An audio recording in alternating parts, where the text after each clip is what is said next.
Hello भाइयों बहनों, कैसे हो आप सब। चलिए, आज हम लोग का नया चैप्टर वापस से शुरू होने जा रहा है, जो कि है इन्वेंट्रीज।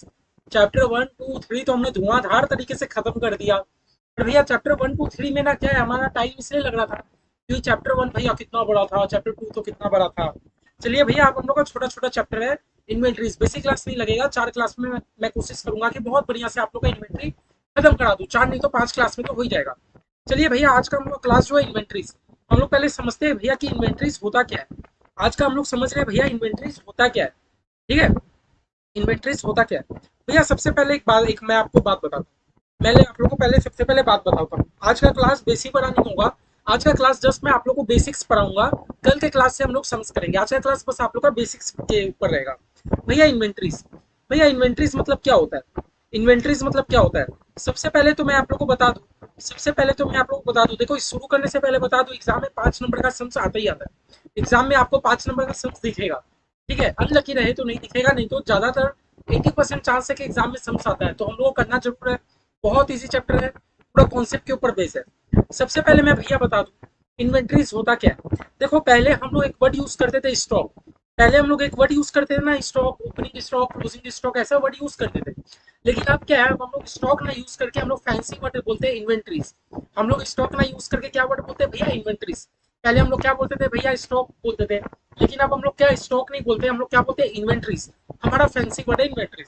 तो भैया जब हम लोग का कहने का मतलब है इन्वेंट्रीज, तो भैया सिंपली हम लोग कुछ नहीं, हम लोग क्लोजिंग स्टॉक की बात कर रहे होते हैं।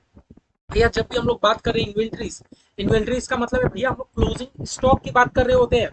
क्लोजिंग स्टॉक का बात कर रहे होते हैं।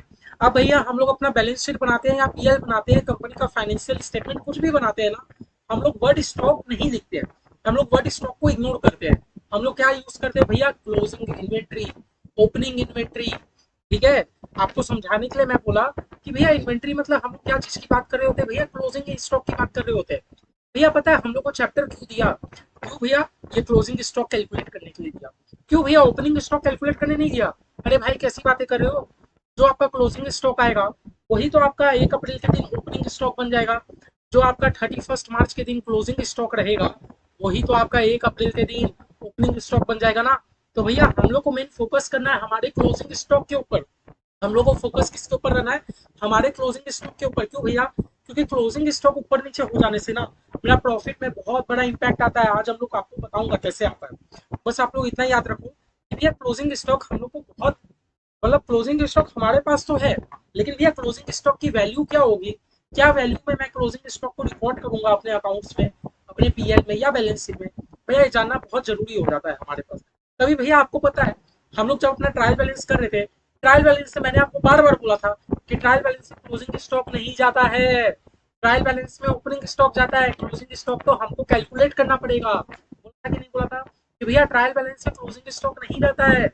और भैया ट्रायल बैलेंस से क्लोजिंग स्टॉक नहीं रहता है, बार बार बोला था कि नहीं। ठीक है भैया, इसीलिए। ठीक है भैया, चलिए इतना तो हम लोग को समझ आ गया क्लोजिंग स्टॉक का जो कहानी है। अब भैया मैं आप लोगों को बता रहा हूँ एक एग्जाम्पल देखें। देखो एग्जाम्पल पहले समझ लो, एग्जाम्पल समझ लो। एक मोबाइल बनाने वाली कंपनी है। एक कौन सी कंपनी है एग्जाम्पल में, एक मोबाइल बनाने वाली कंपनी है। मोबाइल, एक मोबाइल की कंपनी है। ठीक है भैया, अब ये जो मोबाइल की कंपनी है, मोबाइल की जो कंपनी है, आइदर ये क्या करेगी भैया, ये जो हमारी मोबाइल की कंपनी है, आइदर ये मोबाइल को, आइदर ये क्या करेगी भैया, आइदर ये मोबाइल मैन्युफैक्चर करेगी, है ना। आइदर ये क्या करेगी, मोबाइल मैन्युफैक्चर करेगी, करेगी ना। आइदर ये पूरा पूरी मोबाइल बनाएगी, और आइदर ये मोबाइल का ट्रेडिंग करेगी। ट्रेडिंग मतलब भैया कुछ नहीं, ये बस मोबाइल खरीदेगा, बेच देगा। ये बस मोबाइल खरीदेगा, बेच देगा, और कुछ नहीं करेगा भैया। मैं क्या कर रहा हूँ, मैं मोबाइल का एक कंपनी हूँ। मैं क्या करता हूँ ना, मैं चाइना से मोबाइल खरीदता हूँ, उसमें अपना लेबल लगा के मैं मोबाइल बेच देता हूँ। मैं चाइना से एक मोबाइल खरीदता हूँ, मेड इन चाइना को हटा के मेड इन इंडिया लगा के मैं मोबाइल बेच देता हूँ। हाँ, और एक तो भैया क्या है, मैं शुरू से पूरा बैटरी स्क्रीन वगैरह जोड़ वोड़ के मैं एक मोबाइल मैन्युफैक्चर कर रहा हूँ। तो भैया जब भी हम लोग बात कर रहे हैं स्टॉक की, जब भी हम लोग बात कर रहे हैं स्टॉक की, एक भैया मान लो, एक अगर मैं मोबाइल अगर मैन्युफैक्चर कर रहा हूँ, तो भैया सबसे पहले मुझे रॉ मटेरियल की जरूरत पड़ेगी कि नहीं पड़ेगी, ये बता दो। रॉ मटेरियल भैया, भैया रॉ मटेरियल मोबाइल के पीछे क्या लगता है, जो स्क्रीन मतलब स्टील का जो कुछ लगता है, स्टील या प्लास्टिक। भैया मोबाइल की बैटरी लगेगी, मोबाइल की स्क्रीन लगेगा, बहुत सारा भैया मोबाइल का कैमरा लगेगा। ये सब भैया क्या है, मोबाइल बनाने का रॉ मटेरियल। लगेगा कि नहीं लगेगा ये बताओ। क्या रॉ मटेरियल के बिना आप अपना मोबाइल मैन्युफैक्चर कर लोगे ये बताओ। मैं बस आप लोगों को बेसिक्स पढ़ा रहा हूँ, कुछ नहीं याद करना, कुछ नहीं नोट करना, बस आप लोग समझो। आप लोग का सब चीज आईसीएआई के बुक में दिया गया है। मैं अगर कुछ भी पढ़ रहा हूँ तो मैंने भी आईसीआई बुक पढ़ के ही मैं आपको बता रहा हूँ। अपने इंस्टीट्यूट के बुक पे भरोसा करो, 36 तरह के नोट्स को मत प्रेफर करो। सिर्फ इंस्टीट्यूट का हम लोग बुक रीडिंग करेंगे, बस मैं आप लोगों को समझाने के लिए इधर लिख रहा हूँ। भैया मान लो मैं अगर मोबाइल मैन्युफैक्चर कर रहा हूँ, तो भैया मोबाइल मैन्युफैक्चर करने के लिए मुझे रॉ मटेरियल का जरूरत पड़ेगा। हाँ भैया, रॉ मटेरियल लाइक भैया बैटरी, स्क्रीन, मोबाइल में क्या क्या पार्ट्स होते हैं ना, मदरबोर्ड, सब भैया रॉ मटेरियल लगेगा। तो भैया रॉ मटेरियल भी मेरा स्टॉक है कि नहीं है। भैया मेरे पास, मेरे फैक्ट्री में, मेरे कंपनी में कितना रॉ मटेरियल पड़ा है मोबाइल बनाने के लिए, वो मेरा स्टॉक है कि नहीं।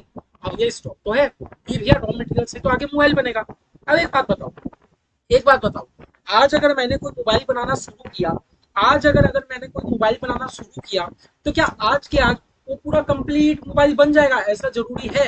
एक बात बताओ, आज के आज अगर मैंने कोई मोबाइल बनाना शुरू किया, तो आज के आज वो क्या कंप्लीट मोबाइल बन के रेडी हो जाएगा। नहीं भैया, जरूरी तो नहीं है। हो सकता है आज मोबाइल में खाली स्क्रीन, खाली मदरबोर्ड के ऊपर स्क्रीन फिट हुआ है, कल होगा बैटरी फिट, परसों होगा और कुछ क्वालिटी चेक होगा। तो भैया मोबाइल बनने में मेरे को 5 से 7 दिन लगता है। एक बार अगर मोबाइल बनना शुरू हो गया, तो भैया एक कंप्लीट मोबाइल बनने में 5 से 7 दिन लगता है। तो भैया जब तक मोबाइल कंप्लीट नहीं बन जाता, और लेकिन भैया काम हमारा शुरू हो चुका है, क्या वो चीज को, क्या भैया वो चीज को हम लोग वर्क इन प्रोग्रेस बोल सकते हैं। क्या भैया वो चीज को हम लोग वर्क इन प्रोग्रेस बोल सकते हैं। आप बताओ, नाम से आप लोग कंफर्ट हो, वर्क इन प्रोग्रेस।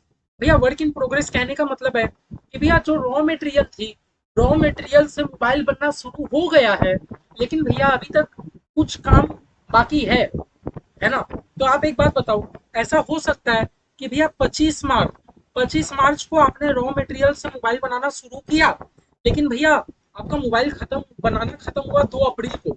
आपका मोबाइल बनाना खत्म हुआ 2 अप्रैल को। अब भैया बीच में तो 31 मार्च आ जाता है। 31 मार्च के दिन हम लोग को अपना बुक्स क्लोज करना होता है। तो 31 मार्च के दिन मेरा मोबाइल तो कंप्लीट नहीं हुआ, वर्क इन प्रोग्रेस में ही छूट गया। तो भैया वो भी मेरा एक टाइप का स्टॉक है। कौन सा स्टॉक है, वर्क इन प्रोग्रेस का स्टॉक है। कहने का मतलब समझे, क्या मैं आपको समझा पाया ये दो चीज। समझे कि भैया मान लो अगर मैं मोबाइल बनाने का कंपनी, मैं मोबाइल बनाने का कंपनी रन कर रहा हूँ, तो भैया मैं बिजनेस 2 तरीके से कर सकता हूँ। इधर मैं पूरा मोबाइल को मैन्युफैक्चर करूंगा, इधर मैं मोबाइल खरीदूंगा बेचूंगा। इधर मैं पूरा मैन्युफैक्चर करूंगा मोबाइल, इधर मैं मोबाइल खरीद के बेचूंगा, मतलब ट्रेडिंग करूंगा।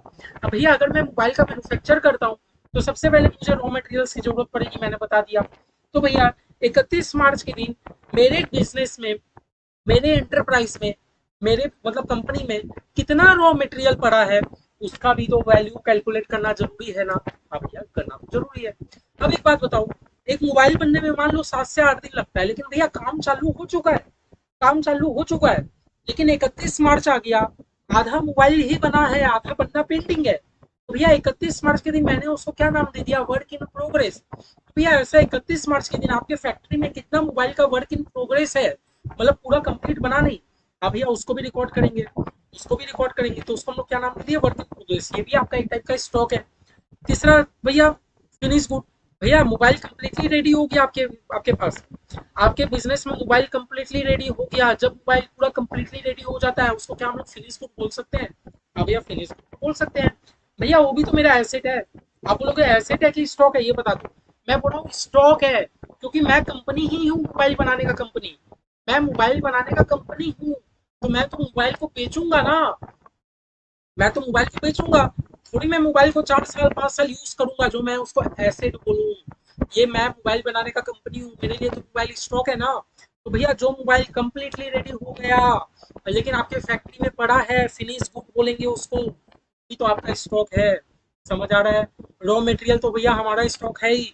भैया कुछ मोबाइल मतलब बनना स्टार्ट हो गया, लेकिन प्रोसेस कंप्लीट नहीं हुआ, वो वर्क इन प्रोग्रेस बोलेंगे, वो भी आपका स्टॉक है। भैया फिनिश गुड, मोबाइल कंप्लीटली बन गया लेकिन अभी तक सेल नहीं हुआ, फिनिश गुड बोलेंगे, वो भी तो भैया आपका स्टॉक है। उसके बाद भैया बता दो, भैया पैकिंग मटेरियल्स, भैया पैकिंग मटेरियल्स, भैया क्या खाली मोबाइल बना के, मोबाइल बना के क्या प्लास्टिक में भर के बेचेंगे। नहीं भैया, प्लास्टिक में नहीं, मोबाइल के ऊपर कितना सारा पैकिंग मटेरियल होता है भैया, सुंदर सा डब्बा मुझे करना पड़ेगा, डब्बा, है ना, चार्जर का अलग से डब्बा करना पड़ेगा, मोबाइल का अलग से डब्बा बनाना होगा, डब्बा के ऊपर डब्बा बनाना होगा, कितना सारा भैया पैकिंग मटेरियल्स है। पैकिंग मटेरियल्स भी तो भैया हमारा स्टॉक है ना। क्योंकि भैया उसी पैकिंग मटेरियल से ही तो हमारा मोबाइल सेल होगा। ऊपर का पैकिंग मटेरियल ही खराब दे दोगे, कस्टमर कहाँ से अट्रैक्ट होंगे? है ना, बोलते हैं ना first impression is last impression. आपका पैकिंग मटेरियल ही कितना खराब है, लोग क्या सोचेंगे आपका मोबाइल के बारे में? समझ आया? तो भैया पैकिंग मटेरियल भी हमारा स्टॉक है। और भैया और स्टोर्स एंड स्पेयर्स, देखो भैया स्टोर्स एंड स्पेयर्स क्या होता है? स्टोर्स एंड स्पेयर्स भी हमारा एक टाइप का स्टॉक है। जब भी मैं आपको बोल रहा हूँ स्टॉक, दैट मीन्स कि मैं इन्वेंट्री वर्ड बोल रहा हूँ, याद रखना इन्वेंट्री मतलब ही होता है स्टॉक। बातचीत करने के लिए हम लोग स्टॉक स्टॉक यूज करेंगे, लेकिन जब भी हम लोग लिखेंगे या लिखते टाइम हम लोग को स्टॉक नहीं यूज करना, हम लोग को इन्वेंट्री वर्ड यूज करना है। क्या यूज करना है? इन्वेंट्री। अब भैया एक बात बता दो, स्टोर्स एंड स्पेयर, भैया स्टोर एंड स्पेयर क्या होता है? पहले आप लोग चारों समझ गए हैं एकदम कि भैया रॉ मटेरियल भी हमारा स्टॉक होता है, भैया वर्क इन प्रोग्रेस भी स्टॉक होता है, फिनिश गुड तो स्टॉक होता ही है, भैया पैकिंग मटेरियल भी मेरा स्टॉक है। अब भैया बता दो स्टोर एंड स्पेयर क्या होता है? देखो स्टोर एंड स्पेयर मतलब क्या हो रहा है, मान लो मोबाइल बन रही है। अब भैया मोबाइल बनने के लिए आपको मशीन का जरूरत है, भैया मोबाइल बनने के लिए आपको मशीन का जरूरत है। लेकिन भैया मैं आपको एग्जांपल दे रहा हूँ, लेकिन भैया पता है मशीन चलने के लिए छोटे छोटे नट बोल्ट की जरूरत होती है, छोटे छोटे बहुत सारी नट बोल्ट। मतलब मोबाइल बन रहा है तो भैया बहुत सारा ऑयल, मशीन में ऑयल, है ना? नहीं तो भैया मोबाइल को चिपकाने के लिए, चिपकाने के लिए मतलब जो आपका स्क्रीन है ना, स्क्रीन को मदरबोर्ड से चिपकाएंगे ना, भैया जो ऑयल लगता है या जो फेविकॉल कुछ भी लगता है, मुझे आइडिया नहीं है, मैं एग्जांपल दे रहा हूँ। तो ये सब जो साइड के छोटे छोटे चीज होते हैं, जिनके बिना आपका मोबाइल कंप्लीट बन नहीं पाएगा, ऐसे चीजों को हम लोग स्टोर एंड स्पेयर बोलते हैं। ये जो छोटे छोटे चीज होते हैं जिनके बिना आपका मोबाइल कंप्लीटली मैन्युफैक्चर नहीं हो पाएगा, ये चीज को हम लोग बोलते हैं स्टोर एंड स्पेयर। ये चीज को बोलते हैं स्टोर एंड स्पेयर। और भैया ये भी आपका एक टाइप का स्टॉक होता है, ये भी आपका एक टाइप का क्या होता है भैया? स्टॉक होता है। ये भी आपका एक टाइप का क्या होता है भैया? स्टॉक होता है। समझ गए? समझ गए? तो मैंने क्या बोला, अगर आप एक मैन्युफैक्चरिंग कंपनी हो, मैंने मोबाइल का एग्जांपल दिया, आप कोई भी कोई भी मतलब यूनिट्स का, चाहे आप कपड़ा बेच रहे हो चाहे कुछ भी कर रहे हो, तो आप कोई सा भी एग्जांपल सेट कर सकते हो। आपके बिजनेस में ये 5 टाइप का स्टॉक स्टॉक कहलाता है। समझ गए? भैया रॉ मटेरियल हमारा एक टाइप का स्टॉक है, भैया वर्क इन प्रोग्रेस तो स्टॉक है ही, भैया फिनिश गुड भी स्टॉक है, भैया पैकिंग मटेरियल तो स्टॉक रहेगा ही। और भैया स्टोर एंड स्पेयर मतलब वो छोटी छोटी चीजें जिनके बिना हमारा पूरा मैन्युफैक्चरिंग प्रोडक्शन नहीं हो पाएगा, उस वो भी भैया स्टॉक है। लेकिन भैया मान लो आप तो ट्रेडिंग करते हो, आप क्या करते हो भैया? आप तो सिंपली आप बस ट्रेडिंग करते हो, आप तो बस सामान खरीदते हो, सामान खरीद के बेच देते हो। भैया आप क्या करते हो? आप तो बस मोबाइल खरीदते हो, मोबाइल खरीद के बेच देते हो। तो भैया आपके बिजनेस के लिए मैं इन्वेंट्री किसको बोलूँ? कुछ नहीं। आपके लिए बस जो फिनिश, आपके लिए जो रेडीमेड मोबाइल है, मैं वर्ड रेडीमेड यूज कर, आपके लिए तो भैया जो रेडीमेड मोबाइल्स है, भैया आप तो रेडीमेड खरीदे, रेडीमेड बेचे, आपने तो कुछ किया ही नहीं। आप तो रेडीमेड मोबाइल खरीदे और भैया रेडीमेड खरीद के आप बेच दिए। तो आप जो रेडीमेड मोबाइल खरीदे वही आपके लिए स्टॉक है, आपके लिए तो कोई रॉ मटेरियल है नहीं, आप मैन्युफैक्चर थोड़ी करे हो।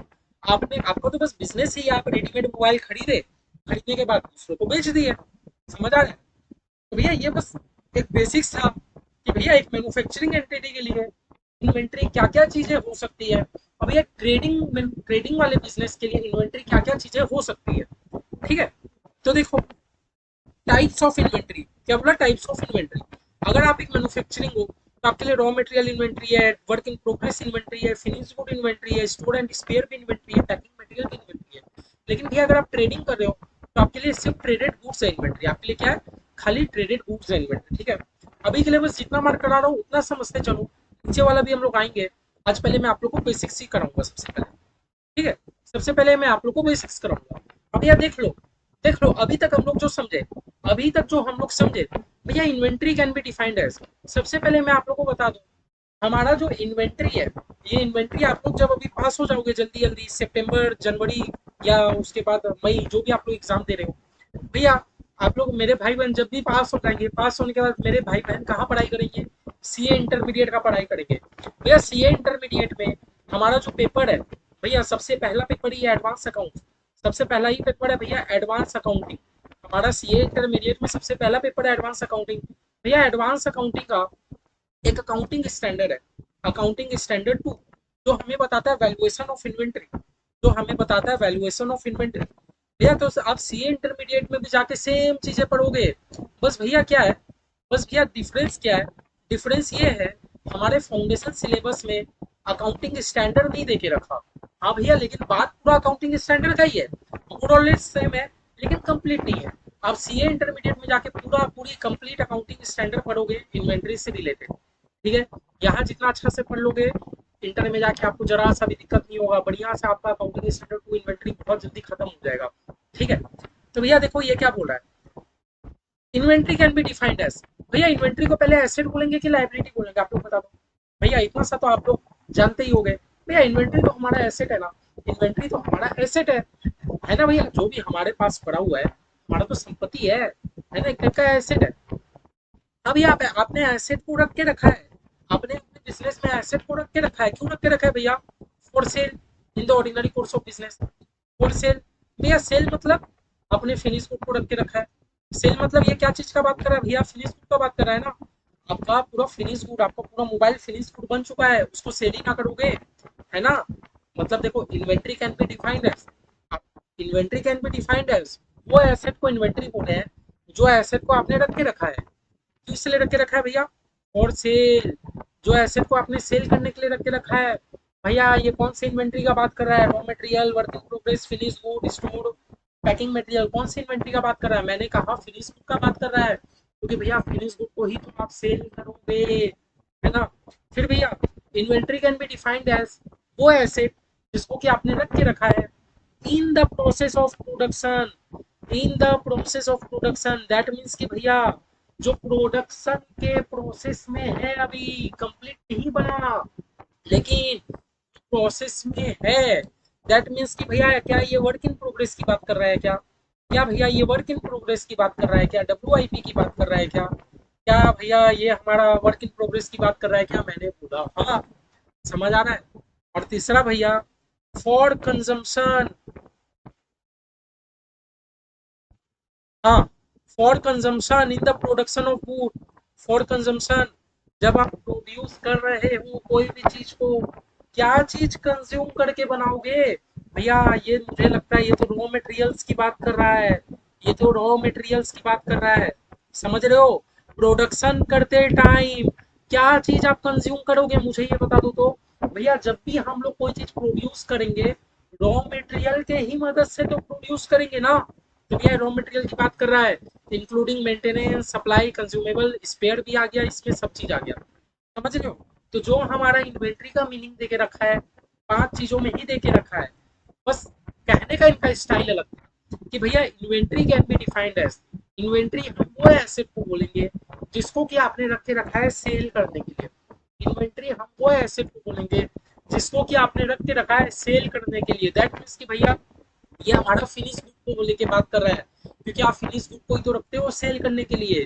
दूसरा इन्होंने कहा कि हम इन्वेंट्री उन एसेट को बोलेंगे जिनको कि आपने रख के रखा है प्रोडक्शन के प्रोसेस के लिए। भैया प्रोडक्शन के प्रोसेस में तो वर्क इन प्रोग्रेस वाला चीज आता है, वो भी भैया इन्वेंट्री है। तीसरा कि भैया जो कि प्रोड्यूस करते टाइम कंज्यूम हो जाता है, जो कि प्रोडक्शन के दौरान कंज्यूम हो जाता है, भैया कंज्यूम तो हमारा रॉ मटेरियल होता है, वो भी हमारा इन्वेंट्री है। इंक्लूड स्टोर एंड स्पेयर तो हमारा इन्वेंट्री है ही, जिसके बिना भैया प्रोडक्शन नहीं होता। इंक्लूडिंग पैकिंग मटेरियल्स की हमारा इन्वेंट्री है। समझ गए क्या, मैं आप लोग को इन्वेंट्री का डेफिनेशन समझा पाया, नहीं समझा पाया तो कॉल करके आप लोग जरूर क्लियर करें। और नहीं और भैया आप लोग कमेंट जरूर कर दिया कीजिए, मुझे भी थोड़ा मोटिवेशन मिल जाता है कि नहीं मैं जो पढ़ा रहा हूँ, मैं जो समझा रहा हूँ मेरे बच्चों को समझ आ रहा है। ठीक है, मेरे टाइप से देखो पूरा एफर्ट है, मैं टेस्ट सीरीज भी आप लोग के लिए प्रॉपर कंडक्ट कर रहा हूँ, बस आप लोग लाइक कमेंट नहीं कर रहे हो, बस आप लोग देखे जा रहे हो, पता नहीं। लाइक कमेंट तो थोड़ा कर देना चाहिए यार आप। ठीक है, इन्वेंट्री का डिफिनेशन हम समझ पाए।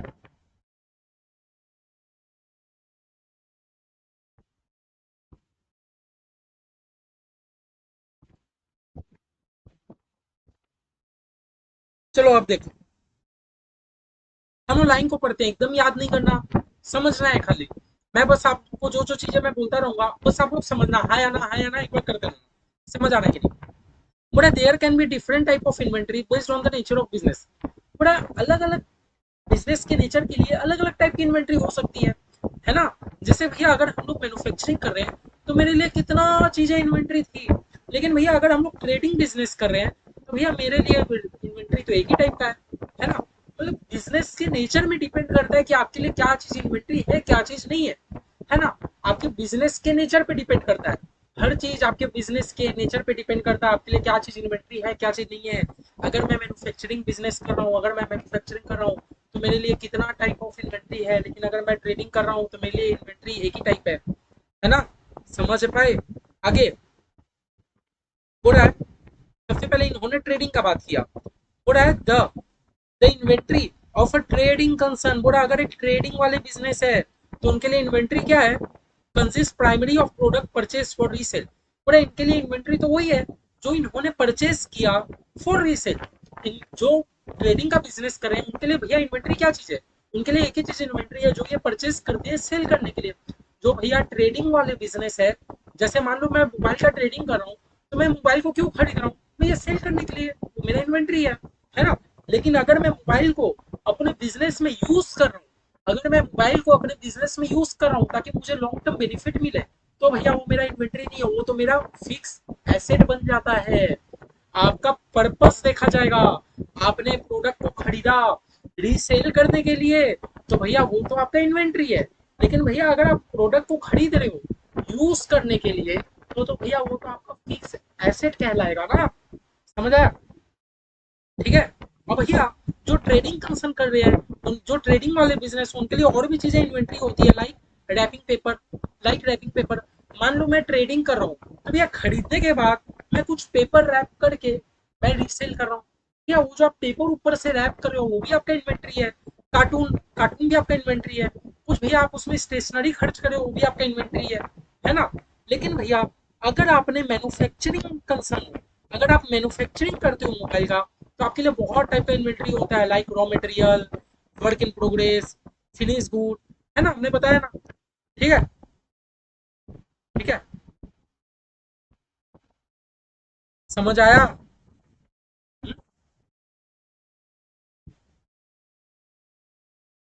तो भैया जब भी हम लोग का क्या होता है, जब भी हम लोग का एट द ईयर, जब भी हम लोग का साल खत्म होता है, एवरी बिजनेस को अपना क्लोजिंग बैलेंस ऑफ इन्वेंट्री पता करना होता है। लाइक उसका रॉ मटेरियल का कितना बैलेंस है, वर्क इन प्रोग्रेस का कितना बैलेंस है, फिनिश गुड अदर कंज्यूमेबल का कितना बैलेंस है। ठीक है, समझ आई? आइएगा तो चलो मैं आप लोग को जब पढ़ाऊंगा आगे तब हम लोग समझेंगे। ठीक है, तो अभी तक आप लोग समझ पाए? अभी देखो, अभी हम लोग क्या पढ़ रहे हैं, इन्वेंट्री वैल्यूएशन। हम लोग का इन्वेंट्री वैल्यूएशन करना क्यों जरूरी हो जाता है, हम लोग क्यों इन्वेंट्री वैल्यू करते हैं। The significance of inventory valuation arises due to various reason.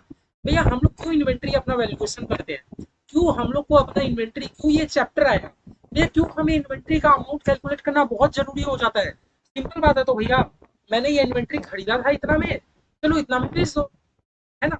मतलब मैंने क्या बोला, भैया आप एक बात बता दो, आप इतना झंझट क्यों कर रहे हो, ये चैप्टर बनाने का पीछे पर्पस क्या है। देखो मैंने बोला क्या पर्पस क्या है। मान लो आप बोल रहे हो भैया हमारे पास मान लो 100 पीस मोबाइल बचा है, हमारे बिजनेस में 100 पीस मोबाइल है, भैया ये 100 पीस मोबाइल, सबसे पहला बात मेरे लिए इन्वेंट्री है कि नहीं, मैंने बोला है। बोले आपने बाजार में ये मोबाइल का दाम है 10,000 रुपया करके, तो भैया इतना झमेला क्यों कर रहे हो, 10 लाख रुपया आपका इन्वेंट्री का दाम हो गया, सिंपल सी बात, इतना झमेला ही नहीं। मैंने कहा नहीं, मैंने कहा नहीं, क्यों देखो आपको इन्वेंट्री, क्यों देखो आपको इन्वेंट्री वैल्यूएशन एकदम एक्यूरेट करना चाहिए, क्यों आपका इन्वेंट्री वैल्यूएशन करने का जरूरत पड़ता है भैया, क्यों आपको इन्वेंट्री वैल्यूएशन करने का जरूरत पड़ता है, क्यों देखो, क्यों देखो। देखो जिन लोग को याद होगा वो लोग एक तो ट्रेडिंग अकाउंट बनाते थे, भैया कुछ याद है कि नहीं, बचपन में हम लोग एक तो ट्रेडिंग अकाउंट बनाते थे। जिन लोग को याद नहीं है कोई बात नहीं, बस आप लोग समझते जाओ और एकदम टेंशन नहीं लेना, आगे वाले चैप्टर में हम लोग ट्रेडिंग अकाउंट ये अकाउंट सब बनाना सीखेंगे। भैया देख लो हम लोग ट्रेडिंग अकाउंट एक्चुअली होता क्या भैया, हम लोग ओपनिंग स्टॉक यहाँ लिखते हैं, मैं अभी वर्ड स्टॉक यूज करता हूँ, भैया ओपनिंग स्टॉक हम लोग यहाँ लिखते हैं, हाँ बाई क्लोजिंग स्टॉक, भैया क्लोजिंग स्टॉक हम लोग यहाँ लिखते हैं। ठीक है भैया, हमारा अगर कुछ भी सेल्स होता है तो हम लोग सेल्स को यहाँ लिखते हैं। भैया अगर मैंने ये पूरे साल भर मैंने अगर कुछ भी परचेज किया तो हम लोग यहाँ लिखते हैं। सब कर कुराने के बाद भैया मेरा ग्रॉस प्रॉफिट आ जाता है, मेरा ग्रॉस प्रॉफिट आ जाता है। ठीक है भैया, अब एक बात सुनो, अब एक बात सुनो, मान लो मैं कुछ भी डेटा डालू, भैया ओपनिंग स्टॉक मेरे पास कितने का है, भैया 10,000 का ओपनिंग स्टॉक है। मैंने पूरे साल भर 1 लाख का परचेज किया, मैंने पूरे साल भर 1 लाख का परचेज किया। ठीक है भैया, लेकिन भैया मेरे क्लोजिंग स्टॉक कितने का बचा है, मान लो 80,000 का मेरे पास क्लोजिंग स्टॉक का बचा है, और भैया मैंने सेल किया 50,000 का, मैंने सेल किया 50,000 का, तो भैया सब एटलीस्ट अगर आप करोगे तो बता दो ना मेरा प्रॉफिट बैलेंसिंग फिगर कितना आया। मैं बस आप लोग को एक फॉर्मेट अभी दिया हूँ, ये फॉर्मेट है, बस अभी हम लोग को समझने का पर्पस ये है कि क्यों भैया हम लोग को चैप्टर का जरूरत पड़ रहा है, क्यों क्लोजिंग स्टॉक हम लोग को एकदम एक्यूरेटली वैल्यू करना होता है। अभी बस हमारा पर्पस ये है कि क्यों क्लोजिंग स्टॉक हम लोग एकदम एक्यूरेटली वैल्यू कर रहे हैं। ठीक है, ठीक है। चलो एक बार अकाउंट को हम लोग क्लोज करते हैं। भैया इस साइड है 1,30,000, इस साइड भी आपका कितना होना चाहिए भैया, 1,30,000 होना चाहिए। ओके भैया, भैया एटलेस करो। भैया प्रॉफिट मेरा 20,000 आ रहा है, प्रॉफिट भैया मेरा 20,000 आ रहा है, ठीक है।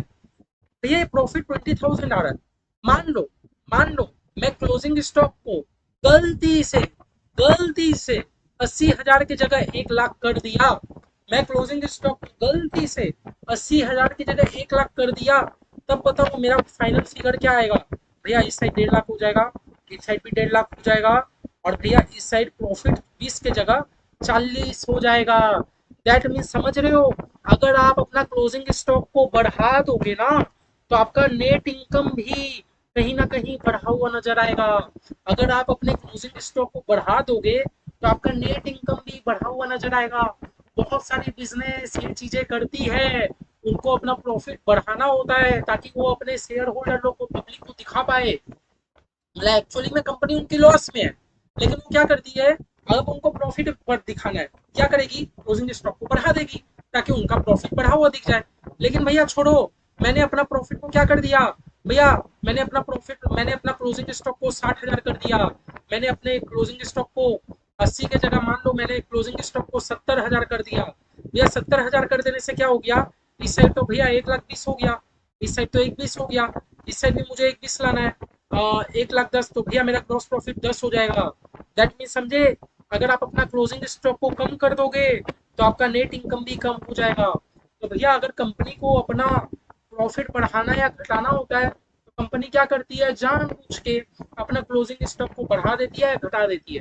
क्लोजिंग स्टॉक को बढ़ा दोगे आपका प्रॉफिट भी बढ़ जाएगा, क्लोजिंग स्टॉक को कम कर दोगे आपका प्रॉफिट भी कम हो जाएगा, है ना। इसीलिए भैया क्लोजिंग स्टॉक हम लोग को एकदम एक्यूरेटली कैलकुलेट करना होता है ताकि हमारा जो प्रॉफिट दिख रहा है वो भैया एकदम सही दिखे। जरूरी नहीं है सब जानबूझ के कर दिए, मान लो गलती से अगर आपने क्लोजिंग स्टॉक को, आपका इंटेंशन वैसा नहीं था, आपने क्लोजिंग स्टॉक को गलती से आपने कम बेसी भी अगर कर दिया तो भी तो आपका डायरेक्ट ये इम्पैक्ट कहाँ पड़ेगा, प्रॉफिट में इम्पैक्ट पड़ेगा। समझ रहे हो, मतलब आपका अकाउंट्स में सबसे क्रूशियल चीज होता है प्रॉफिट, और आपका प्रॉफिट डायरेक्टली इम्पैक्ट कहाँ से पड़ रहा है, क्लोजिंग स्टॉक से। इसीलिए भैया हमें क्लोजिंग स्टॉक एकदम एक्यूरेटली कैलकुलेट करना है, क्योंकि भैया क्लोजिंग स्टॉक डायरेक्टली मेरे प्रॉफिट को इम्पैक्ट कर रहा है कहीं ना कहीं। समझ आई ये बात, समझ आई, मैं आप लोगों को समझा पाया। इस तरह भैया क्लोजिंग स्टॉक का बात है। उसी तरह भैया अगर कंपनी अपने ओपनिंग स्टॉक को बढ़ा देती है ना तो भैया मेरा इनकम कम हो जाता है, मेरा इनकम कम हो जाता है। कैसे कैसे कैसे भैया, ओपनिंग स्टॉक को बढ़ाने से मेरा इनकम कम हो जाता है। देखो, देखो ये है एक केस, ये है एक केस। मैंने क्या किया, अपने ओपनिंग स्टॉक को 10 की जगह मैंने 20 कर दिया, भैया 10 की जगह 20 कर दिया, तो भैया मेरा देखो, मेरा ग्रॉस प्रॉफिट कुछ नहीं आया, मेरा ग्रॉस प्रॉफिट जीरो। देखा, ओपनिंग स्टॉक को बढ़ाने से मेरा प्रॉफिट कम हो गया, ओपनिंग स्टॉक को बढ़ाने से मेरा प्रॉफिट कम हो गया, और भैया ओपनिंग स्टॉक को कम करने से मेरा प्रॉफिट बढ़ जाएगा। आप लोग इसमें फिट करके देख लेना, सेम टू सेम चीज होगा। बस हमारा, मेरा बस समझाने का पर्पस आप लोग को ये है कि क्यों भैया हमारा ये इन्वेंट्री, बहुत सारे बच्चे बोलते हैं ना भैया क्यों चैप्टर का जरूरत पड़ा। अब समझे चैप्टर का क्यों जरूरत पड़ा, क्योंकि ये जो इन्वेंट्री है डायरेक्ट मेरे प्रॉफिट में इम्पैक्ट डालती है, जो भी इन्वेंट्री है मेरे प्रॉफिट में इम्पैक्ट डालती है। अगर आप अपना क्लोजिंग स्टॉक बढ़ा दोगे तो आपका प्रॉफिट भी बढ़ा हुआ नजर आएगा, आप अपना क्लोजिंग स्टॉक कम कर दोगे तो आपका प्रॉफिट भी कम नजर आएगा, और आप अपना ओपनिंग स्टॉक बढ़ा दोगे तो आपका प्रॉफिट कम नजर आया, और आपका ओपनिंग स्टॉक को कम कर दोगे तो आपका प्रॉफिट बढ़ा हुआ नजर आएगा, डायरेक्टली आपके इनकम को हिट करती है। इसलिए भैया एक्यूरेट इनकम आइडेंटिफाई करने के लिए बहुत जरूरी हो जाता है कि हम लोग अपना पहले इन्वेंट्री वैल्यूएशन सही करें, आप लोग का इनकम एकदम एक्यूरेट आए। इसलिए सबसे ज्यादा जरूरी है पहले आप अपना इन्वेंट्री को वैल्यूएशन सही करो। समझ आया, समझा पाए, ठीक है, ठीक है। दूसरा भैया हम लोग पता है इन्वेंट्री वैल्यूएशन क्यों करते हैं, ताकि भैया हम लोग को फाइनेंशियल पोजीशन पता चले। भैया मैंने आपको कभी बताया है क्या, फाइनेंशियल पोजीशन कहने का मतलब है मेरे फाइनेंशियल पोजीशन कहने का मतलब है भैया, फाइनेंशियल पोजीशन कहने का मतलब है कि भैया बैलेंस शीट। भैया जब हम लोग अपना बैलेंस शीट बनाते हैं ना कंपनी का, आप लोग अपने आगे वाले चैप्टर में बनाना सीखोगे भैया। जब भी हम लोग बैलेंस शीट बनाते हैं, बैलेंस शीट में भैया हम लोग एक साइड लाइबिलिटीज दिखाते हैं, एक साइड भैया हम लोग एसेट्स दिखाते हैं, है ना। और भैया ये आपका जो क्लोजिंग इन्वेंट्री रहता है वो आपके करेंट एसेट्स में शो होता है। आपका जो भी क्लोजिंग इन्वेंट्री रहेगा वो आपके मतलब बैलेंस शीट में एसेट साइड शो होगा। तो बताओ ना, अगर आपने अपना क्लोजिंग स्टॉक ही सही कैलकुलेट नहीं किया, आपका कहीं ना कहीं फाइनेंशियल पोजीशन में भी तो इम्पैक्ट पड़ेगा ना। ये बात से एग्री हो भैया। आपने क्लोजिंग स्टॉक अगर सही कैलकुलेट नहीं किया तो कहीं ना कहीं आपके फाइनेंशियल पोजीशन मतलब कि आपके बैलेंस शीट में भी कहीं ना कहीं इम्पैक्ट पड़ेगा। इसलिए भैया बहुत जरूरी हो जाता है कि आप अपना क्लोजिंग स्टॉक को सही वैल्यू करो, क्योंकि वो आपके प्रॉफिट में या आपके इनकम में तो इम्पैक्ट डाल ही रहा है, साथ ही साथ भैया आपके बैलेंस शीट में मतलब कि आपके फाइनेंशियल पोजीशन में भी कहीं ना कहीं डायरेक्टली इम्पैक्ट डाल देगा। ठीक है, समझ आया? समझ आया क्या? ठीक है।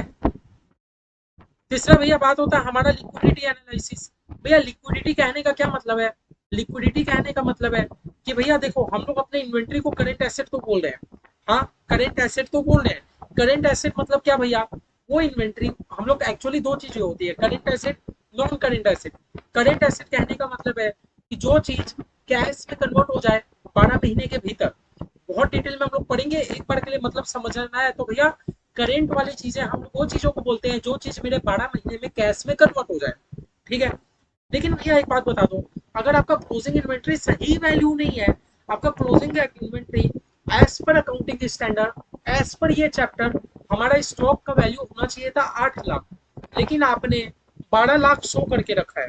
और भैया जब आपका इन्वेंट्री कैश में कन्वर्ट हो रहा है आपको 8 लाख मिल रहा है, लेकिन भैया आपने तो बुक में रिकॉर्ड किया था 12 लाख में।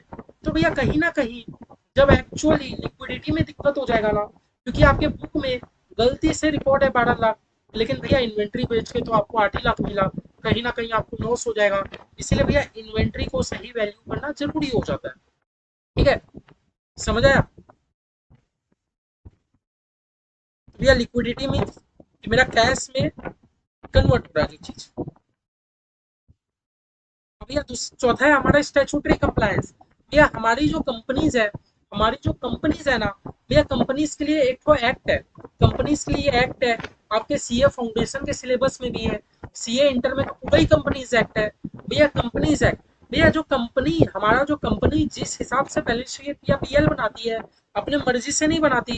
कंपनीज के लिए कंपनीज एक्ट 2013 का शेड्यूल 3 गाइड करता है कि किस तरह आप अपना बैलेंस शीट या पीएल बनाओगे।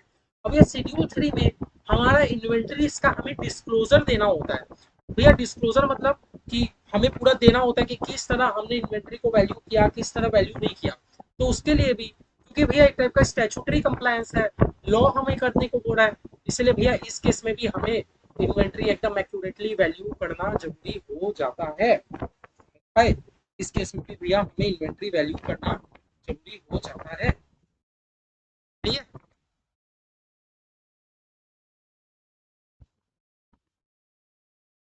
ठीक है।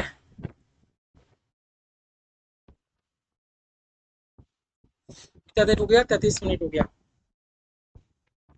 आज का क्लास देखो बेसिक बड़ा नहीं रखेंगे, 45-50 मिनट्स का रखेंगे। बेसिक्स है, बेसिक्स में आप चाहता हूँ कि बेसिक्स में बेसिक बड़ा ना करूँ, शुरुआत लाइट से रखेंगे, धीरे धीरे लेवल अप करेंगे ना बहुत अच्छा से समझ आएगा। मेरा यही होता था कोई भी चीज पढ़ने का। एक बच्चे होते हैं ना शुरुआती क्लासेस सब पढ़ लेते हैं, एक होता है मेरा क्या है ना, मैं जब भी पढ़ता था मैं एक्चुअली इतना तेज ब्रेन का नहीं था, मुझे चीजें ना लेट से समझ आती थी। तो मैं क्या करता था, पहले सबसे पहले थोड़ा सा समझता था, थोड़ा के बाद फिर थोड़ा समझता था, धीरे धीरे करते करोगे ना बढ़िया से समझ आएगा। एक ही दिन में अपने आप को मगअप कर लोगे हर चीज से, कहीं ना कहीं दिक्कत हो जाएगा।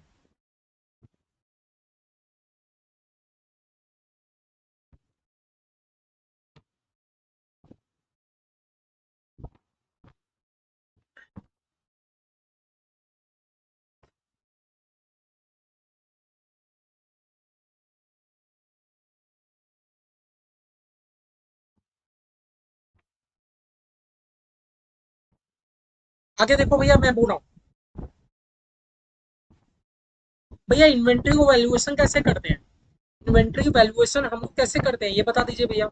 भैया जो आप इतना देर से तो बोल दिए कि हाँ इन्वेंट्री को वैल्यूएशन करो, भैया हम लोग समझ गए इन्वेंट्री वैल्यूएशन करना बहुत जरूरी है। ठीक है भैया, अब एक बात बता दो क्या कैसे वैल्यू करे।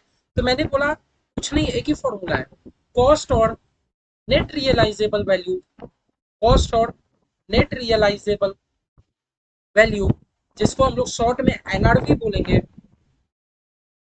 Which ever is. मैंने बोला ये वाला मंत्र आप लोग एकदम दिमाग में बैठा लो, सूप के तरह घोल के पी लो सूप में। भैया इन्वेंट्री वैल्यूएशन करने का एक ही टेक्निक है, वो इन्वेंट्री का आपका कॉस्ट क्या था, नहीं तो इन्वेंट्री का एनआरवी पता करो, नेट रियलाइजेबल वैल्यू पता करो, whichever is lower, cost और net realisable value whichever is lower. बस दोनों में से जो आपका लोअर रहेगा उस फिगर को आप अपने पीएल या बैलेंस शीट में रिकॉर्ड कर लो। हो गया भैया इन्वेंट्री वैल्यूएशन, बड़ा सिंपल है। लेकिन भैया सिर्फ इतना सा नहीं हुआ, सिर्फ इतना सा नहीं हुआ। आज हम लोग समझेंगे, आज हम लोग समझेंगे कि भैया हमारा कॉस्ट, आज हम लोग समझेंगे कॉस्ट के बारे में। कल का क्लास हम लोग अपना एनआरवी से शुरू करेंगे, आज का क्लास हम लोग पूरा समझेंगे कि भैया कॉस्ट क्या होता है। समझे। सबसे पहले मैं भैया बता दूं कि भैया विचेवर इज लोअर का कॉन्सेप्ट क्यों है, विचेवर इज लोअर का कॉन्सेप्ट एक बार भैया बता दीजिए, विचेवर इज लोअर का कॉन्सेप्ट क्यों है। देखो मैं आप लोगों को बताता हूँ, एक बार हम लोग समझते हैं। चलो मैं एक बार आप लोगों को बताता हूँ, एक बार मैं आप लोगों को चीज बता देता हूँ भैया। मान लो मेरे इन्वेंट्री का कॉस्ट निकला 10,000, लेकिन भैया मेरे इन्वेंट्री का नेट रियलाइजेबल वैल्यू निकला 9,000। भैया और मैंने क्या बोला, विचेवर इज लोअर पे रिकॉर्ड करो, विचेवर इज लोअर पे रिकॉर्ड करो। देन भैया इन केस मेरा इन्वेंट्री कितना में मैं रिकॉर्ड करूंगा, इस केस में मेरे इन्वेंट्री का वैल्यूएशन कितना निकला। भैया आपने एक फॉर्मूला बताया कॉस्ट और net realisable value whichever is lower, तो भैया मेरे इन्वेंट्री निकला 9,000 पे। भैया एक बात बताओ, आप बोलोगे सबसे पहले मैं आप लोग को एकदम छोटा सा एकदम शॉर्ट में अगर मैं मतलब बता दूं तो भैया कॉस्ट मतलब कितना रुपया में मैंने खरीदा है, नेट रियलाइजेबल वैल्यू मतलब कि आज मार्केट में बेचने जाऊं तो मुझे कितना रुपया मिलेगा। भैया कॉस्ट मतलब, कॉस्ट मतलब कि भैया मैंने कितने रुपए में खरीदा था, मेरे बनाने का खर्चा क्या है ना। भैया नेट रियलाइजेबल वैल्यू का अगर मैं मतलब बताऊं तो आज अगर मैं यही इन्वेंट्री को अगर मैं मार्केट में बेचने जाऊं तो मुझे कितना रुपया मिलेगा। ठीक है, तो भैया जो इन्वेंट्री है, अगर इन्वेंट्री को बनाने का मेरा खर्चा लगा है 10,000, लेकिन भैया मार्केट में अगर मैं बेचने जाऊं तो मुझे 9,000 से ज्यादा नहीं मिलेगा। एक बात बता दो, अगर मैं इसको 10,000 में रिकॉर्ड कर देता तो क्या हो जाता। हाँ, हमारा एक तो अकाउंट्स का कॉन्सेप्ट था ना, कंजर्वेटिज्म, कंजर्वेटिज्म कॉन्सेप्ट जो चैप्टर 1 पढ़े हैं वो समझ गए होंगे, और जिन्होंने नहीं पढ़ा होगा आप लोग को मैं समझा देता हूँ। तो कंजर्वेटिज्म हमारा वो प्रिंसिपल है जो हमें क्या सिखाता है भैया, आने वाले इनकम को रिकॉर्ड मत करो, जबकि अगर आपको लगता है कि फ्यूचर में आपको कुछ लॉस होने वाला है तो उसको अभी से रिकॉर्ड करो। कंजर्वेटिज्म कॉन्सेप्ट एक्चुअली हमें सतर्क कर देता है या फ्यूचर में होने वाले खर्चे को, या फ्यूचर में होने वाला अगर आपका कोई लॉस है जो आपको लग रहा है कि होने वाला है, उसको अभी से रिकॉर्ड कर लेना बेटर है। हाँ, लेकिन भैया फ्यूचर में होने वाला इनकम को लेके अभी से खुश मत हो, जब एक्चुअली में इनकम हुआ तभी रिकॉर्ड करना। बस यही कॉन्सेप्ट को लेके वो हम लोग चल रहे हैं, यही कॉन्सेप्ट को लेते हुए फॉर्मूला बनाया गया विचेवर इज लोअर। आपका आपने भले ही इन्वेंट्री 10 में खरीदा है, लेकिन भैया आपको पता है ना मेरा इन्वेंट्री मार्केट में 9,000 से ज्यादा नहीं बिकेगा, तो आप क्यों उसको 10 में रिकॉर्ड करोगे। देखो विच ओवर इज लोअर का आपने फॉर्मूला लगाया, 9 पे रिकॉर्ड किया, 9 पे रिकॉर्ड करने से क्या हो गया भैया, फ्यूचर में जो हमें 1,000 का लॉस होने वाला है वो हमने आज ही रिकॉग्नाइज कर लिया। सेम टू सेम, मान लो हमारे इन्वेंट्री का कॉस्ट है 10,000, लेकिन भैया मुझे पता है कि मार्केट में मैं बेचूंगा तो मुझे 12,000 तो मिल जाएगा। इस केस में बताओ, इस केस में बताओ मैं अपने इन्वेंट्री को कितना में रिकॉर्ड करूंगा, इस केस में बताओ मैं अपने इन्वेंट्री का वैल्यूएशन कितना रुपया में करूंगा। भैया मेरे इन्वेंट्री का कॉस्ट है 10,000, लेकिन मैं मार्केट में बेचने जाऊं तो 12 तो आराम से मिल जाएंगे, तो भैया कोई बात नहीं, 12 में रिकॉर्ड कर लो। एक बात बताओ, क्या अभी तक बेच के आपको 12 मिला, मैंने बोला नहीं, क्यों रिकॉर्ड कर रहे हो। कंजर्वेटिज्म हमें क्या बोलता है, होने वाले इनकम को रिकॉर्ड मत करो, जब इनकम एक्चुअली में होगा तब रिकॉर्ड करना, जबकि मेरे भाई होने वाले खर्चे को तो पहले से रिकॉर्ड कर लो। तो इस केस में मैं इन्वेंट्री को 10 में ही रिकॉर्ड करूंगा, 12 में नहीं रिकॉर्ड करूंगा। समझ गए, विच एवर इज लोअर वाला कॉन्सेप्ट में, विच एवर इज लोअर।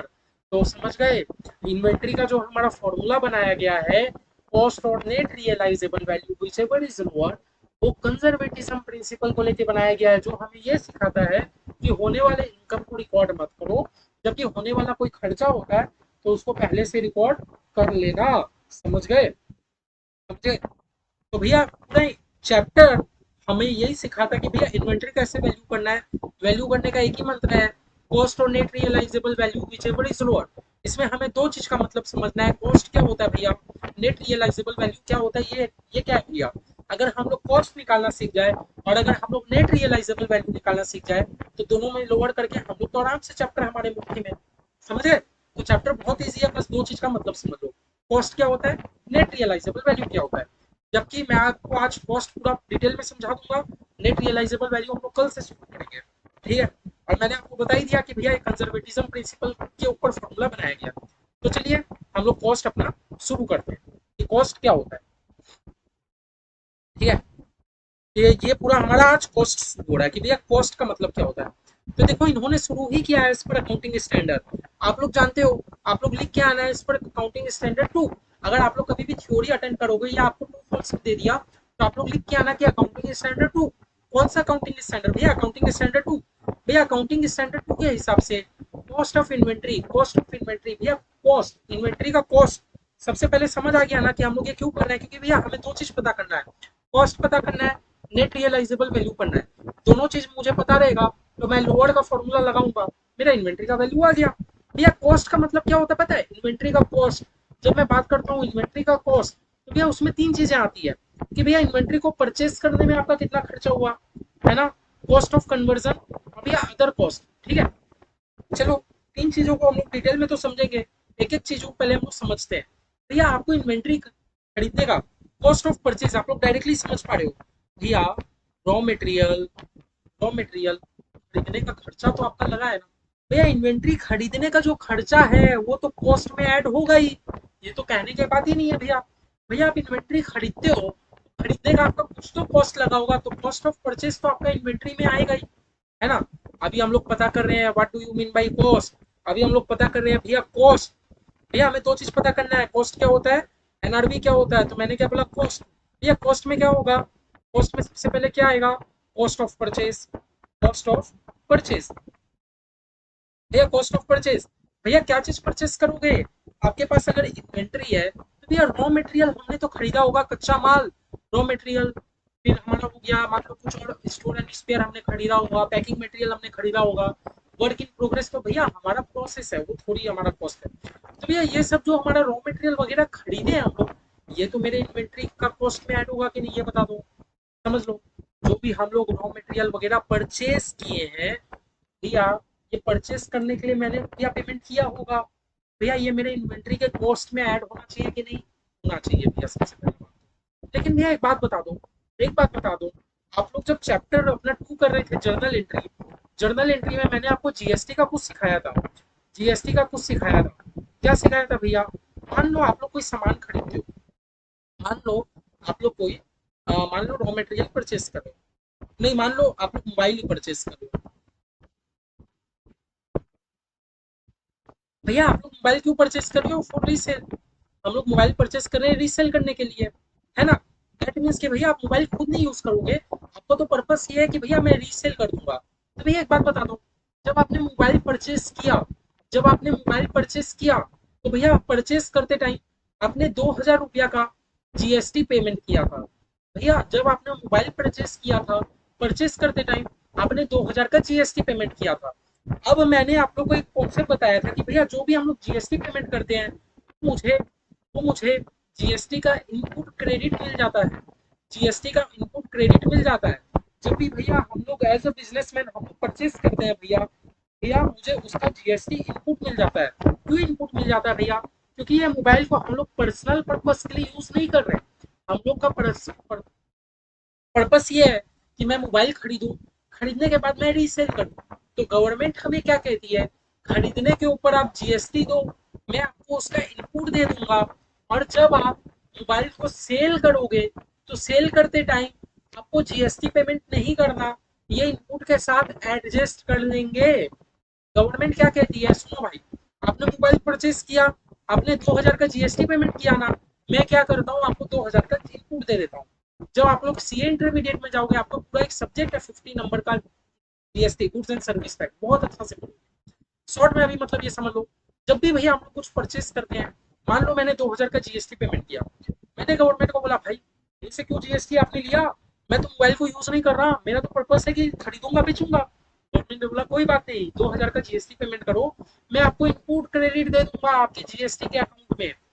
जब आप मोबाइल सेल करोगे ना, सेल करते टाइम आपको जीएसटी पेमेंट करना रहेगा, तो आप मुझे 2000 मत पेमेंट करना, मैं आपका इनपुट के साथ एडजस्ट कर लूंगा। समझ गए?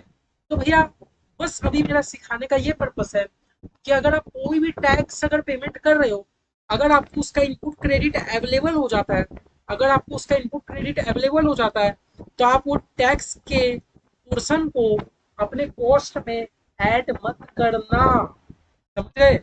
जैसे मान लो आपने मोबाइल खरीदा था 14,000 का, तो भैया मैंने बोला 14,000 में तो 2,000 आपने जीएसटी दिया, तो भैया आपको तो 2,000 का इनपुट मिल जाएगा, तो भैया आप सिर्फ 12,000 को ऐड करो, 2,000 को मत ऐड करो। समझ गए? कहने का छोटा सा पर्पस ये है, मैंने सबसे पहले आप लोग को बोला कि भैया कॉस्ट, हमें दो चीज पता करना है, कॉस्ट क्या होता है, एनआरबी क्या होता है। मैंने बोला भैया कॉस्ट में सबसे पहले आपका परचेस करने का जो भी खर्चा आया वो चीज को ऐड करो, इन्वेंट्री परचेस करने का आपका जो भी खर्चा आया ऐड करो। भैया मैंने तो इन्वेंट्री खर्चा 14,000 का, 14,000 ऐड कर दो। मैंने बोला रुको, आपने जो भी टैक्स पेमेंट किया, भैया टैक्स आपके जेब से गया कि आपको इनपुट मिल जाएगा। मैंने बोला मुझे तो इनपुट मिल जाएगा, तो मैंने बोला तो टैक्स के पार्ट को क्यों इन्वेंट्री में ऐड कर रहे हो, जब आपको इनपुट मिल ही जाएगा तो आपकी जेब से तो कुछ नहीं लगा, आपको 2,000 का तो इनपुट मिल ही जाएगा, दैट मीन्स कि आपके जेब से तो कुछ नहीं खर्च हुआ, तो आप क्यों इसको इनपुट में ऐड कर रहे हो, इसको इनपुट में ऐड मत करो। लेकिन भैया अगर आपको टैक्स का इनपुट नहीं मिलेगा, अगर आपको टैक्स का इनपुट नहीं मिलेगा, तब तो ये आपके जेब से खर्चा हो गया, तब उसको इनपुट्स में ऐड कर देना। समझ गए? समझ गए? समझ गए? समझा पाया? ठीक है।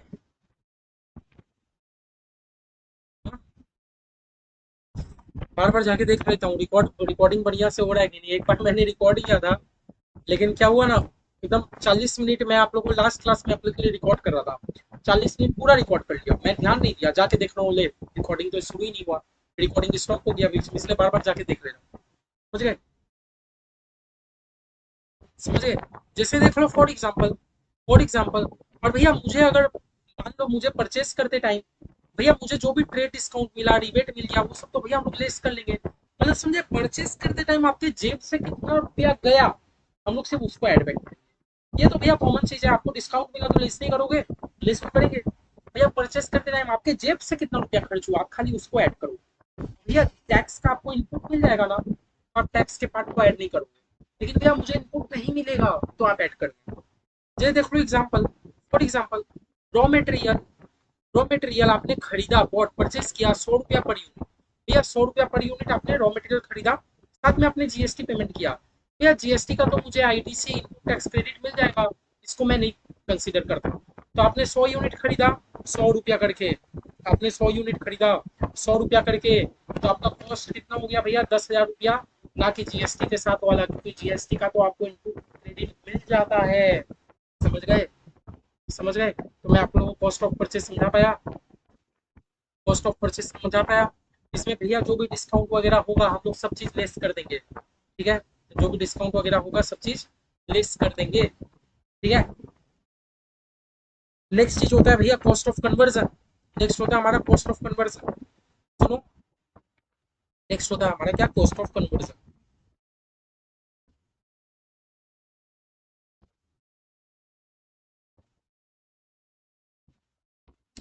जब आप लोग मोबाइल बना रहे हो, तो क्या खाली आप लोग रॉ मटेरियल खरीद के लाए आपका मोबाइल बन गया, ऐसा तो नहीं। मोबाइल को बनाने में आप लोग का कितना लेबर पीछे पीछे काम कर रहा है, वो चीज को कन्वर्ट करने में, रॉ मटेरियल से फिनिश गुड तक कन्वर्ट करने के लिए भी तो आपका बहुत सारा खर्च होता है। कहने का मतलब समझो, आप लोग खाली रॉ मटेरियल परचेस करके लाए, क्या आप लोग का फिनिश गुड रेडी हो गया?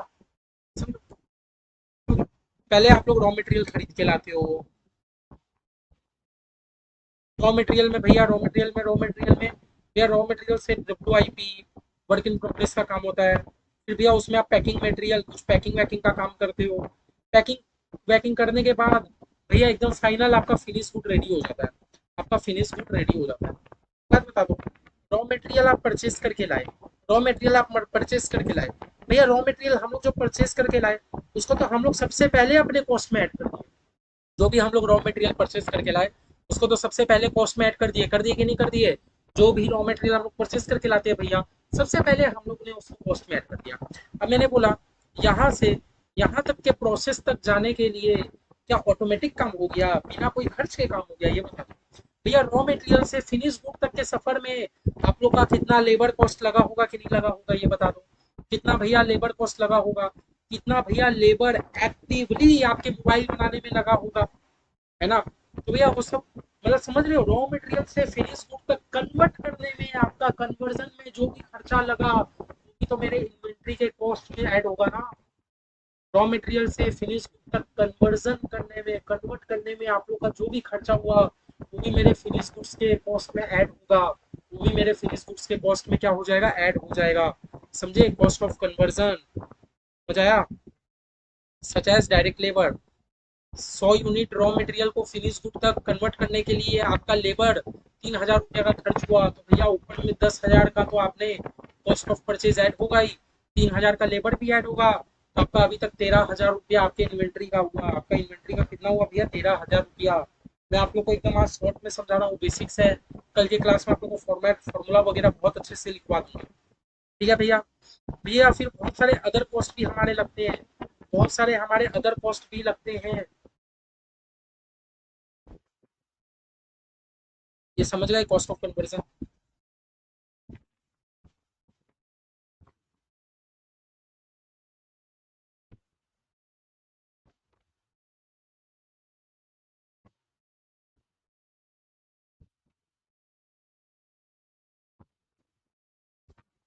भैया हमारे इन्वेंट्री मुझे फिनिश गुड तक बनाने के लिए भैया बहुत सारे मेरे अदर कॉस्ट भी लगते हैं। अदर कॉस्ट कैसे भैया, अदर कॉस्ट कैसे भैया, हाँ अदर कॉस्ट कैसे भैया। अभी तक तो आपने खाली लेबर का खर्चा लिया, भैया बहुत सारा अदर कॉस्ट भी लगता है। अदर कॉस्ट कैसे भैया, मान लो रॉ मटेरियल रॉ मटेरियल मैं बहुत बल्क में खरीद रहा हूँ, भैया बल्क में खरीद रहा हूँ तो रॉ मटेरियल मतलब ट्रक से उतार कर मेरे फैक्ट्री तक लाने के लिए लेबर लोगों ने 1,000 रुपया ले लिया, जिसको हम लोग लोडिंग या अनलोडिंग चार्ज करते हैं, है ना। मतलब भैया बहुत सारे ऊपर का खर्चा हो सकता है। लाइक भैया मैं रॉ मटेरियल खरीद रहा हूँ, मैं रॉ मटेरियल खरीद रहा हूँ, भैया रॉ मटेरियल खरीदने के लिए मेरे पास रुपए नहीं थे, मैंने क्या कर लिया, मैंने लोन ले लिया। अब भैया लोन के ऊपर मुझे इंटरेस्ट पेमेंट करना पड़ रहा है, लोन के ऊपर मुझे इंटरेस्ट पेमेंट करना पड़ रहा है। तो ये सब भैया जो अदर कॉस्ट होता है, अदर कॉस्ट होता है, सबको भैया मुझे इन्वेंट्री में ऐड करना होता है। ठीक है। रॉ मटेरियल मतलब क्या हो गया भैया, to bring the inventory, to bring the inventory. Other cost मतलब अदर कॉस्ट में वो सब हो जाएगा जो आपको इन्वेंट्री को प्रेजेंट लोकेशन तक लाने में जो भी खर्चा लगा, एक इन्वेंट्री को प्रेजेंट लोकेशन तक लाने में आपका जो भी खर्चा लगा सब आपकी इन्वेंट्री में ऐड हो जाएगा। लाइक इन्वेंट्री क्या खुद चल के आपके फैक्ट्री लगा दिया, आपको आपको मान लो फ्रेट चार्ज देना पड़ा, आपको वैन, आपको बड़ा बड़ा ट्रक में इन्वेंट्री लाना पड़ा, रॉ मटेरियल आपको ट्रक में लाना पड़ा, वो ट्रक का खर्चा इन्वेंट्री में ऐड कर दो, है ना। अनलोडिंग चार्ज, लेबर आपका ट्रक से सामान उतारेगा आपके वेयर हाउस तक रखेगा, उसका भी खर्चा होगा, इन्वेंट्री में ऐड कर दो। मतलब एक एक इन्वेंट्री को प्रेजेंट लोकेशन तक लाने में जो भी खर्चा हुआ सब आपका अदर कॉस्ट में ऐड हो जाएगा। समझ आया, अदर कॉस्ट में ऐड हो जाएगा। ठीक है।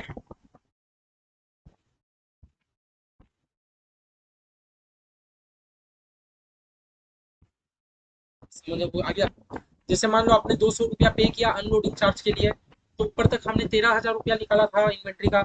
अभी देखो तीनों चीज ऐड करने के बाद फाइनली आपके इन्वेंट्री का वैल्यू 13,200 हो गया। समझ गए। तो भैया जब भी हम लोग बात करते हैं कॉस्ट की, नेक्स्ट क्लास में हम लोग एकदम डिटेल में पढ़ेंगे, आज हम लोग बस बेसिक्स रख रहे हैं, इसीलिए बेसिक डिटेल में मैं आप लोग को नहीं जा रहा। हम लोग बेसिक से करते करते आप लोग जानते हो पास क्लास आप लोगों ने किया है, हम लोग अल्टीमेटली सब चीज कंप्लीट कर ही लेते हैं। भैया कॉस्ट, हमने क्या बोला था भैया, इन्वेंट्री कैसे वैल्यूएशन होगा, कॉस्ट और NRB which ever is lower.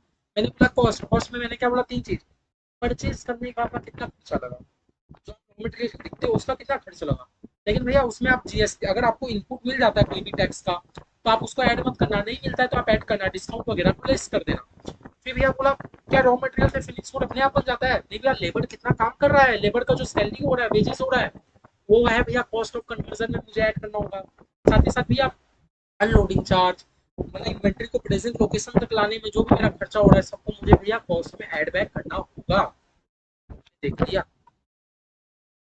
लेकिन भैया कुछ चीजें रहती है जिसको हम लोग अपने इन्वेंट्री में ऐड नहीं करेंगे। कुछ चीजें रहती है exclusion from the cost of inventory. कुछ चीजों को भैया हम लोग अपने इन्वेंट्री में ऐड नहीं करेंगे। ठीक है भैया, बट नॉट इंक्लूड।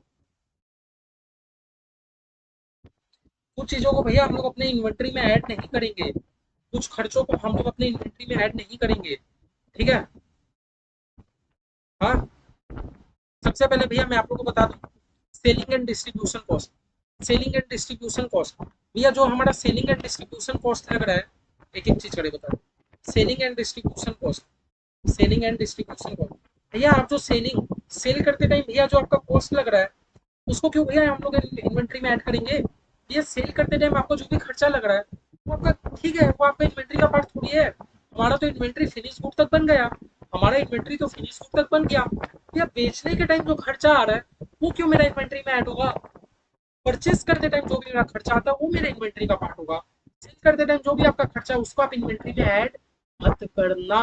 समझ गए? ठीक है। दूसरा भैया, दूसरा भैया एडमिनिस्ट्रेटिव ओवरहेड। भैया मेरा ऑफिस का बहुत सारा खर्चा होता है। जब भी मैं बात करता हूँ administrative administrative overhead, administrative overhead कहने का मतलब है भैया मेरे ऑफिस का खर्चा। एडमिनिस्ट्रेटिव ओवरहेड लाइक भैया मान लो ऑफिस में मेरे ऑफिस में सीए काम कर रहे हैं। भैया मेरे जो ऑफिस में काम कर रहे हैं क्या वो मेरे इन्वेंट्री बना रहे हैं बैठ के? नहीं भैया। तो उनको जो मैं सैलरी दे रहा हूँ, उनको जो मैं प्रोफेशनल फीस दे रहा हूँ, वो क्यों मेरे इन्वेंट्री में एड बैक होगा? है ना? जो मेरे ऑफिस का जो खर्चा है वो तो मेरे इन्वेंट्री का पार्ट नहीं है ना, मैं उसको क्यों इन्वेंट्री में एड बैक करूँ? ऑफिस में मान लो, ऑफिस में वर्कर लोग काम कर रहे हैं, ऑफिस में अकाउंटेंट है, ऑफिस में सीए है, ऑफिस में डायरेक्टर है, ऑफिस में मान लो एक काम करने वाले अंकल है जो मतलब झाड़ू लगाने का काम करते हैं, ऑफिस सफाई करने का काम करते हैं। ऑफिस के खर्चे को मैं क्यों अपनी इन्वेंट्री में ऐड करूँ? नहीं करूंगा। सेलिंग एंड डिस्ट्रीब्यूशन को मुझे इन्वेंट्री में ऐड नहीं करना है, तो नॉर्मल सी बात है। ऑफिस के खर्चों, एडमिनिस्ट्रेटिव ओवरहेड, मुझे ऑफिस के खर्चों को ऐड नहीं करना। सिमिलरली भैया स्टोरेज कॉस्ट,